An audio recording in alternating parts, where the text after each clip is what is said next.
What's up, everybody, and happy Sunday. Welcome back to another video on Takara's Truth. I hope everybody and pray that everybody has enjoyed their day thus far, and now that we are winding down a little bit, that you guys are coming into that family time and just enjoying the rest of your night. So won't be before you guys long, or at least I don't plan on it. So just let's go ahead and jump right into it. Today I wanted to talk about dealing with your past in order to be successful in your future. And so kind of just give you guys a little story. I know we've all either dealt with or we know someone that has dealt with either molestation, rape, has dealt with insecurity issues, abandonment issues, trust issues. These are all topics and these are all feelings and emotions and things that everybody in the world has dealt with, if not still currently dealing with it, right? So probably like a couple of years ago, I was just riding in my car one day and God just kept popping up this situation that happened to me a long time ago, roughly around like 9 or 10. And so the situation that occurred was I got molested by someone that was near and really close to me. And I dealt with this at first. I didn't say anything. I didn't tell anybody, not even my mom, nobody, really in my family at first when it first happened, because I was, one, shocked, and two, knew what it was, but I just didn't really know how to verbalize it to my mom or to say anything to anybody, as far as like adult wise. So I kind of, dealt with it at first. I didn't say anything to anybody, but then as it continued to happen, I eventually, got the courage to say something to my mom. And it actually took place after, he did what he did. And I went to my mom and I pulled my mom up, like got her up like late that night, and I finally came and had the courage enough to tell her what happened. Well, and just want to put this disclaimer out here. My mom is actually no longer living. My mom passed away in 2010. But I don't want to, of course, say this story to portray my mom in any type of negative way, because my mom loved me with everything in her. She died literally making sure that I was straight and making sure that I had no cares in the world after she, left this earth, and that I was well taken care of. So I want to put that disclaimer out there. And over time, as I continue, to talk about this discussion, you guys will understand, there's no hard feelings towards my mom. I love my mom, still miss my mom to this day. I have no ill will in regards to that situation. Anyways, moving forward, just wanted to put that out there. But moving forward, I told my mom, and when I told her that night, they pulled that individual into the room, her and my stepdad, pulled that individual in the room, and they, basically asked this person if it was true. And I assumed that the person confessed to what happened, but needless to say, that person, like, we all just went to bed that night like nothing ever really happened, and woke up the next day like nothing ever really happened. And so that brings me to my point of what I wanted to talk about. So in that moment of waking up the next day and not really, like, everybody pretty much acting like that conversation never really happened, or moving along throughout life as if it never really occurred, I think that was the key vocal point in me starting to internalize a lot of my feelings, and just feeling like, well, if something happens to me, or if somebody does something to me and it makes me feel a certain type of way, like, I just rather just keep it to myself, because that brought on insecurity issues. That brought on, like, well, what did I do, to deserve this type of treatment, or why me? That would probably be the best thing. Why me, right? And so I've dealt with insecurities. I've dealt with abandonment issues. Now, my dad has been in my life, but before my mom passed away, my dad was in my life, but he wasn't. I always say he was in my life, but not really in my life, if that makes sense. So he would make promises at times, and there would be times where he would be like, I'll come and get you, and never show up. And that led to trust issues. That led to disappointment, basically, you know, till this day. And that's something I still struggle with sometimes.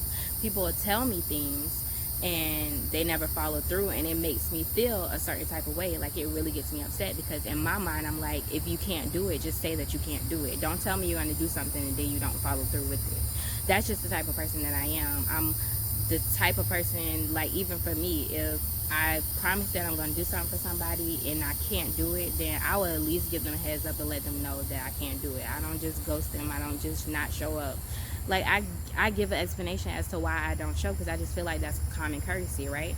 So that led to trust issues. That led to abandonment issues, because now it's as if, like, you got this person telling you that they're gonna do something for you and they don't show up, or, you know, they just leave you hanging. And abandonment issues come from other stuff too, but we'll just leave that right there. But I said all that to say, you know, like I said, we deal with molestation, we deal with rape, we deal with insecurities, we deal with trust, right? And there are situations that occur in our lives that we carry along with us throughout the course of our teenage years, and then we get into our adult years, and then when we get in, like, relationships and stuff like that, we don't really understand that if we don't deal with those issues that from childhood, that you carry those from your literally childhood to your teens to your adulthood. And if you don't get to the root of those issues and deal with those issues, it becomes an even bigger problem. For me, like, it was hard for me to accept at times I would never like to be single for long periods of time. So that would cause me to jump from relationship to relationship to relationship, because I never liked being alone. I grew up being the only child. I'm the only child from my mom, but I do have a sister and I have a brother on my dad's side. But of course, my mom and my dad were never together. So, you know, I never really saw my older brother like that. I never really saw my little sister like that, you know, because we lived in different homes and things of that nature. So it was really hard. You know, I would always want to be surrounded by friends, because I never really wanted to be home by myself, because my mom, she always worked. She had to provide. You know, my mom was a nurse, so, you know, being a nurse, you got to get those hours in. So by any means, like I said, I'm not knocking my mom. She did the best that she could do. She was the best mother. She instilled in me a lot of things that I'm now understanding why it was important that she was telling me these things when she was telling it to me. But anyways, I say that to say, you know, we deal with these things and we never really stop to understand or try to resurface these issues so that we can deal with them and we can move on. So you're probably thinking, well, how, especially when you get molested and you know, are raped, it's hard for certain individuals to get over that situation. And it's like, you're saying, well, how can you get over something like that? Well, you never really get over anything like that, because it happened. And there are certain situations that you may be put in that will trigger that, you know, memory and that flashback.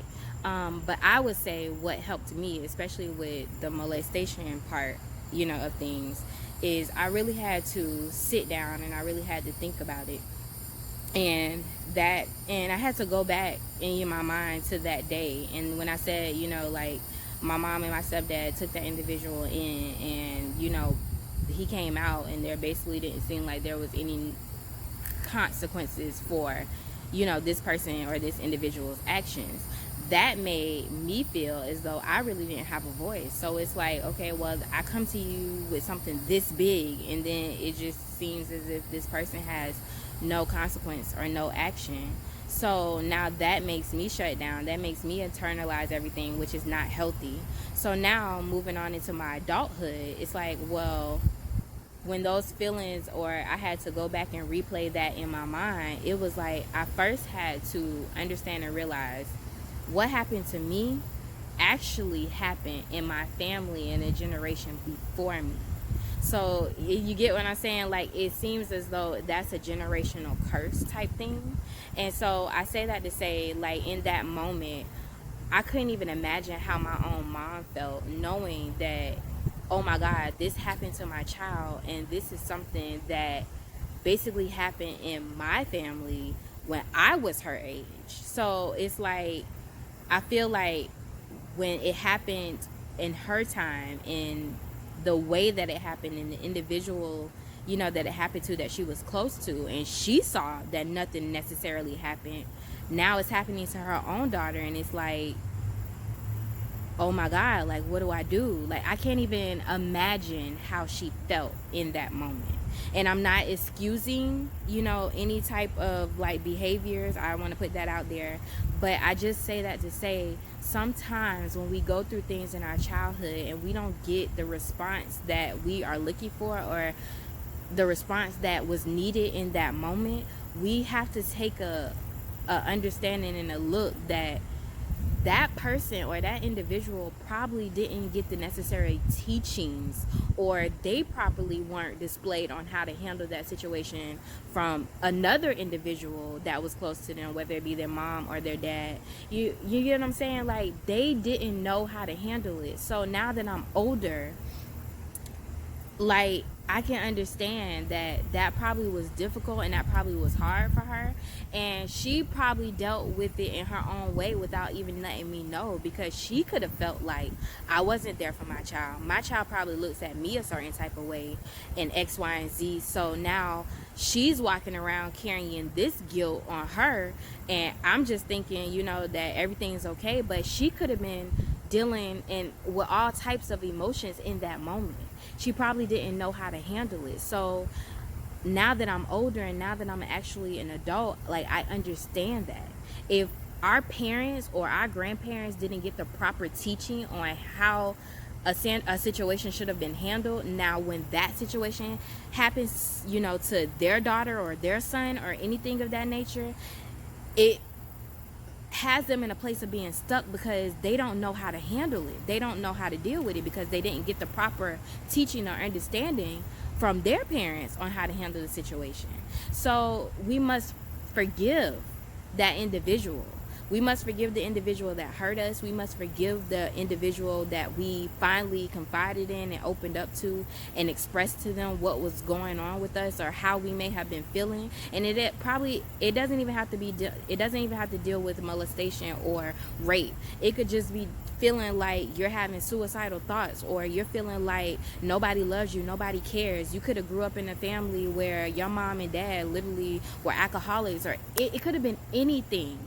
But now that you're an adult and now that you may have these flashbacks from time to time, it's coming back because it's something that has to be dealt with, because it may be something that you're carrying on into a relationship, or it may be something that you're carrying on as an adult that's stopping you from becoming successful, because people may think that you are just this angry person and you're just this bitter person and you don't care about anybody else but yourself. But they're not really understanding that there's things that happen that make you angry. There are things that happen that make you bitter, that makes you frustrated. So we first have to identify what happened with us. We have to deal with it at the root. And when I say deal with it, it's too late to actually deal with that individual. It's too late to actually go back and deal with that particular situation. But what you can do is you can say, you know what?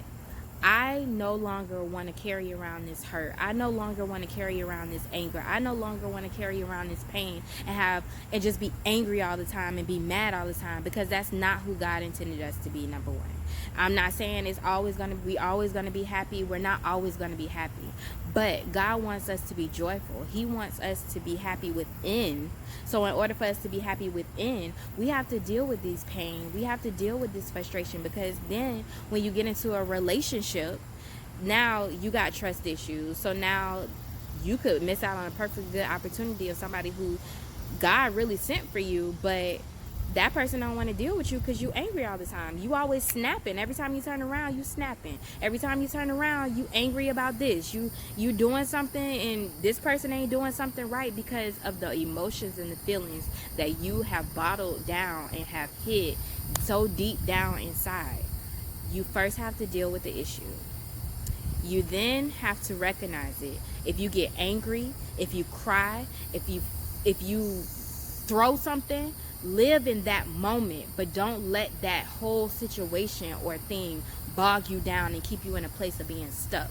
The purpose of dealing with it and getting to the root of the issue is so that you can be free, so that you can be successful, so that you can carry on positive traits moving forward. So first and foremost, you gotta deal with it, deal with the emotions that come along with it, whether it be angry, whether you're angry, whether you're sad, whether you're hurt, whether you want to boo-hoo cry. Deal with it in that moment. It is okay. Do not blame yourself. It was nothing that you did to make anybody do any harm towards you. It's not you. Don't beat yourself up about it. It happened to you, yes, but it was nothing that you did to make that individual or a certain situation occur. It was not you. Don't beat yourself up about it. Third, forgive that person. I know it's hard, and forgiveness is like one of the biggest things that we deal with as people. It's super hard. It's super frustrating sometimes. But we have to understand forgiveness is not for the individual. The forgiveness is for us so that we can let that out. So that could be one thing or one less thing that we can mark off the list of working on and moving forward. Now, there are plenty other stuff that you're going to have to deal with. There are plenty other emotions and feelings and all of that that you are going to have to deal with. But it's like an onion. You have to peel it off layer by layer. So when you peel off this layer, it's another layer that you're going to have to peel off. But we're going to have to deal with it, and we're going to deal with it together. I pray that I was not long-winded. I pray that this message did come across. And just to sum up everything that I talked about and to tie it back into the title of what, this video was about, dealing with the past so that you could be successful in your future. And why I say dealing with the past is because sometimes there are going to be times where things that have happened to us, things that has happened to us that we need to deal with in order to be successful in our future. And I used my little testimony or my little story to kind of get you guys to understand that there are certain things that happen that, we carry on into our adulthood that we really don't understand and that we really don't like. Prime example, like I said, my dad was in my life, but he really wasn't there. My dad didn't really start honestly stepping up until after my mom passed away. Now I can talk to my dad about anything. I can be open and honest with my dad about anything, and I can get positive feedback. There's no judgment there, but he had to grow. He had to grow into the man that he is now. I'm 30, my dad's like 50, and he had a whole lot of years. Like, my dad told me, and we had this conversation a couple of weeks ago, my dad said, I understand that I wasn't there for you like I should have been there for you when you were younger, and I'm understanding because I never knew really what love was. His dad never really showed him how a man should love a woman. So when he met my mom and all of these things occurred within their relationship, of course he can't give my mom proper love, or he can't display proper love because he never really had anybody to show him. And that's my main point of everything.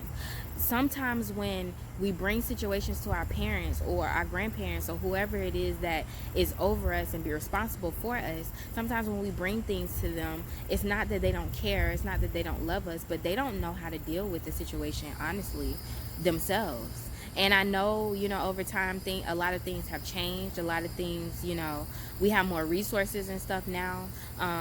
But I would encourage anybody, I know typically, and a lot of people really don't like therapy. A lot of people don't like counseling, but I honestly would encourage counseling. I honestly would encourage therapy. That doesn't mean that there's anything wrong with you. I know some people be like, well, why would I go spill my guts out to somebody that I don't even know? Well, first of all, a counselor and a psychiatrist or whatever, they are licensed to, give you advice. Sometimes it's good to have outside opinion, somebody who does not know us, and I would strongly encourage it because it helps. Even just like, when my mom passed away, my great aunt used to tell me all the time, she used to be like, I feel like you need grief counseling. And honestly, I feel like I should have took grief counseling only because I held so much stuff in. Like, when my mom passed away, I felt like I needed to be the strong one. I felt like I had to be strong for my grandma. I felt like I had to be strong for everybody else around me because everybody else was breaking down. Like, my mom, she was a very big part in our family's life. And when she passed away, it was like really, really hard for everybody. It was hard for me. Like, I literally felt like I was in the middle of a road and I didn't know which way to go. Like, my mom had tried to instill so much stuff into me when she was here, and I took time for granted. I took her for granted, thinking that she was going to be around forever, and she wasn't. So I say all that to say, sometimes, when we go through things, our family and our parents, they don't know how to deal with it. So as we get older and we get in our adulthood and these things reoccur, or you may try to have certain conversations about your past to certain individuals, and certain individuals are still going to be in denial. They're still going to try to justify.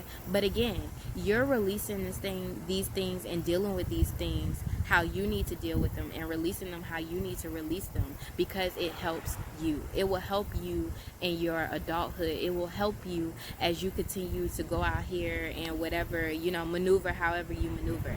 It'll help you. I promise you, it will help you. And I strongly encourage, if you do not want to see a counselor, if you don't want to go to therapy or anything like that, find somebody who is not judgmental. Find somebody that truly loves you, who is truly just wants to listen, not, tell you what they would have done or anything of that nature, but be a listening ear, be a shoulder that you can lean on, that you can cry on. So, guys, let's start dealing with these things from our childhood so that we don't carry these things into our relationships with people, our relationships with, business relationships, because you hold these things in and you become very bitter, you become very angry, which leads to attitudes, which again leads to trust issues. If you get in a relationship, you don't trust this person because everybody else that you done trusted or gave your heart to, they let you down. It has happened to me, but I'm understanding now that I cannot hold anybody else accountable for what the last person has done. Everybody is different. Everybody is different, regardless of what we come across, and regardless of how many times we've been put in the same situation and it's happened over and over again. Everybody's different. Everybody's not out to hurt you. Everybody's not out to get you.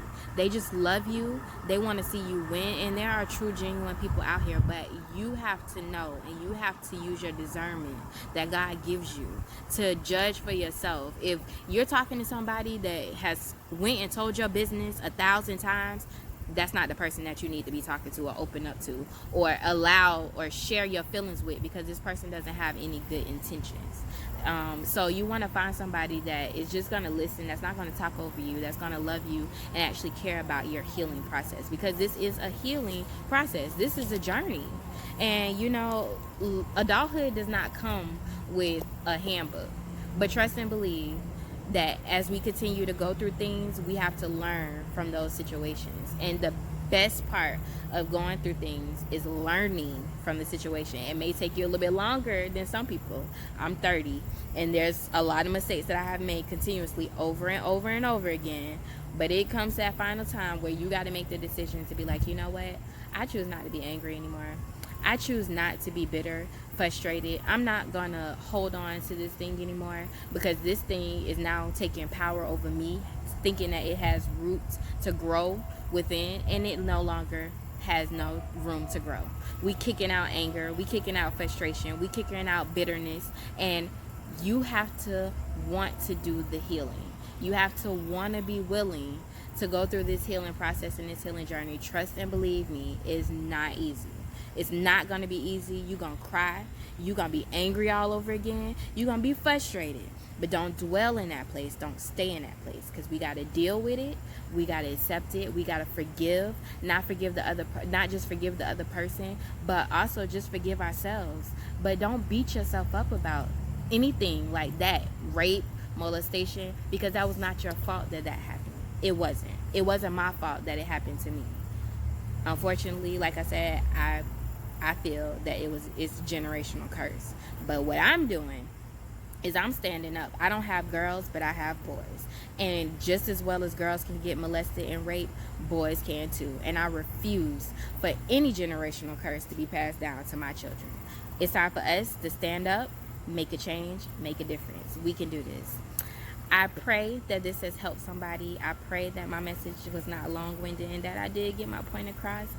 Ultimately, it's not about me. Ultimately, it's about God getting the glory. And trust me, guys, God is definitely getting the glory out of my life, because there has been so many things that has happened that I am actually like sitting back and actually looking at now, and I'm like, man, like sometimes I just wish I would have caught on a whole lot sooner than I did. But then again, if I did, I wouldn't be here sitting here talking to you guys about it. So it's a part of the healing journey, and we will get through this. Trust and believe we will get through this together. But follow me on Facebook at Takara's Truth, on Instagram at Takara's_truth. I post motivational videos, messages. I'm just here to encourage, uplift, and inspire. But I love you guys. I pray you enjoy the rest of your day. Love you guys for all, and thank you so much for all of your support, all of your feedback. I greatly appreciate it. Love ya.